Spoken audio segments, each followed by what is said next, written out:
bringing the cross-functional team together to solve a problem. Basically, RACI is meant to solve the problem with the help of cross-functional team.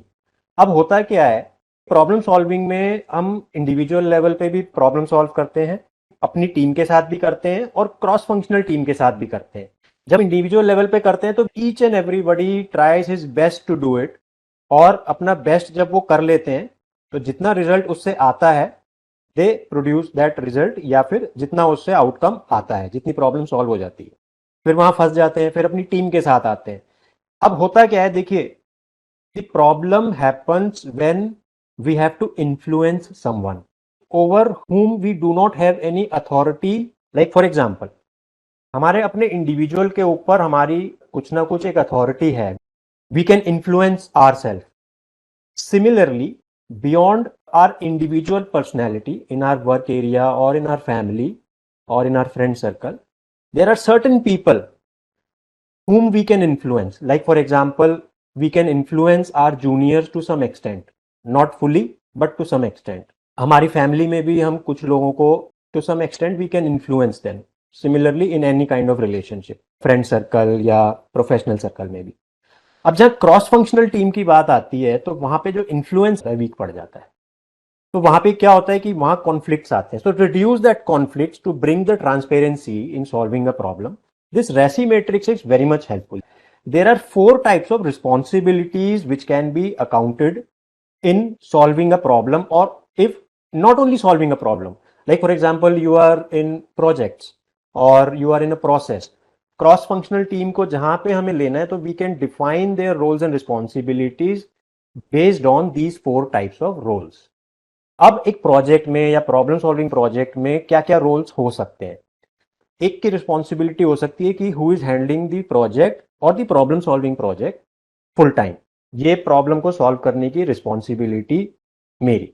अब हो सकता है मेरी responsibility तो हो गई, लेकिन I am not 100% capable enough to solve that problem as an individual, तो मुझे और लोगों की सपोर्ट की जरूरत पड़ेगी। अब उसमें क्या होता है, जब क्रॉस फंक्शनल टीम्स में हम सपोर्ट लेने की कोशिश करते हैं तो लोग सोचते हैं कि ये अनऑफिशियल है, हमें एक्स्ट्रा टाइम लगाना पड़ेगा इस पे, हमारा जो एग्जिस्टिंग रूटीन वर्क है वो सफ़र करेगा, तो वो सपोर्ट ना मिल नहीं पाती इतनी आपस में।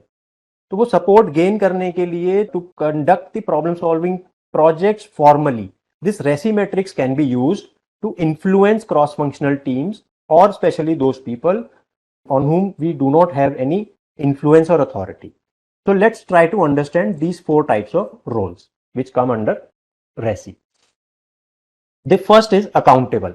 Accountable वो होते हैं कि जो फाइनल एक्टिविटी या आउटकम के लिए दे आर अकाउंटेबल, कि वो प्रॉब्लम सॉल्व हुई या नहीं हुई, या उस प्रोजेक्ट का काम पूरा हुआ या नहीं हुआ, उसकी क्या प्रोग्रेस है।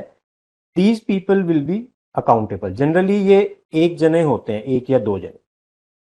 Then comes responsible. Responsible is the executor, जो प्रैक्टिकली उसमें एग्जीक्यूट करेंगे एक्टिविटी के steps. The third is consulted. Consulted means कि जो एसएमईज होते हैं, एसएमईज मतलब सब्जेक्ट मैटर एक्सपर्ट्स, उनसे हमें ऑन एंड ऑफ बेसिस पे इंफॉर्मेशन चाहिए होती है, तो उनको अपना काम छोड़ के आना पड़ता है। Now, if we are initiating a problem solving project, so we can construct this RACI matrix right in the beginning to gain the support from all the people, all the concerned people. तो पहले से ही हमें brainstorm करके हम RACI को मतलब लोगों को सपोर्ट में ले सकते हैं कि these are the roles and this is the thing which we expect from you in solving this problem. और जब शुरू से ही हम लोगों को इन्वॉल्व करना शुरू कर देंगे, then it becomes easier to gain support from them.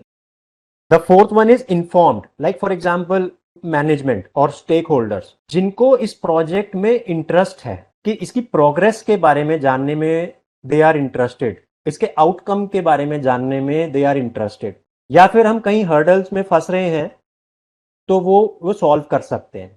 So these are the stakeholders. These are the people who need to be informed about the progress or outcome of the project. For example, एक project के लिए आपको accountable hold कर दिया, you में से I need support from the subject matter experts, या फिर मुझे डेटा फिलिंग के लिए एक जना चाहिएगा, मुझे उसको एनालाइज करने के लिए एक जना चाहिएगा, कस्टमर से बात करने के लिए चाहिएगा. So you are basically also accountable to handle that project, but you need a team for it. This is the format that we can refer. And this consulted and I means the stakeholders, the people who need to be kept informed, and consulted means the information or their knowledge has to be used to solve this problem or to carry on this project further. So this is the Yes. format that I tried to prepare in Excel for you. If you want, I'll share it with you. So we jotted down these. What we can do is, like, for example, problem solving के steps हमने list down किए थे. Identify problem, brainstorm ideas, analyze the problem, prepare implementation plan, implement solution, review the outcome and establish control methods. और इस problem को solve करने के लिए किन किन लोगों की जरूरत पड़ेगी, उनके नाम यहाँ पे हम लिख सकते हैं. Person 1, person 2, person 3, 4 and 5. उनके डिपार्टमेंट यहाँ लिख सकते हैं, कौन से डिपार्टमेंट से वो पर्सन है. Just last but not the least, यहाँ पे हम प्रोजेक्ट में उनका क्या रोल है यहाँ पे हम मेंशन कर सकते हैं. सो आई होप दिस रेसी वाज हेल्पफुल.